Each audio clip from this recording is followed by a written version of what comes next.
Yeah. And he was a Confederate soldier, so he has a Confederate marker. This is obviously a newer one, it's a granite one. But there is a story behind the Confederate War grave markers, because the Union soldiers were initially the only soldiers that got the grave markers. The Confederate soldiers didn't get them. It wasn't until later that that was approved.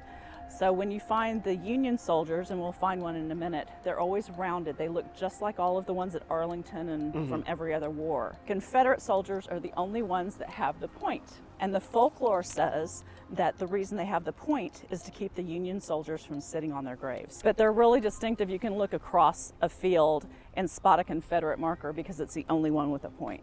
That is very interesting, and I'm really glad you brought that up because, you may wonder why some are rounded and some are pointed. The death date, 1869, a few years after the Civil War. Right. Of course, here in Galveston. And this is the Confederate Wreath of Honor. Nowadays, you can have over 50 different symbols from different religions or belief systems that you can choose for your marker if you're military. That one's top is probably underground somewhere because that's only 1932. If you go to old home tours, they'll often tell you that the funerals were held in the front parlor.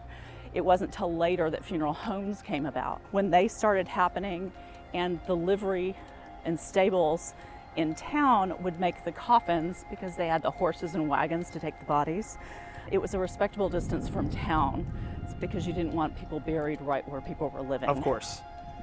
And that would have been before embalming and all that stuff too, right? Yeah, that didn't come around till the Civil War. So it does go pretty far back, but these graves date way before that. You think about like the traditional coffin, wood, pine box coffin style, where you see these old death dates. That's the style of coffin they would have had. Yeah, and if you're going through an old cemetery and it looks like the grave is collapsed, a lot of times that's what's happened.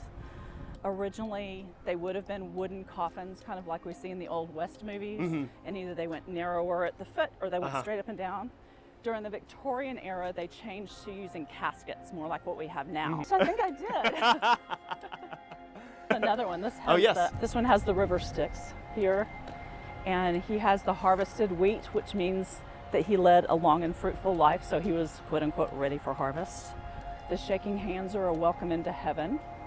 Wow, the symbolism is powerful. If only we came through here during wildflower season, Yes. So during May, they let the wildflowers go crazy, and we have mostly coreopsis here. So it looks like a field of yellow flowers with the statuary in it. And it's easy to remember because all of the mothers have flowers on their grave for Mother's Day. But that's it.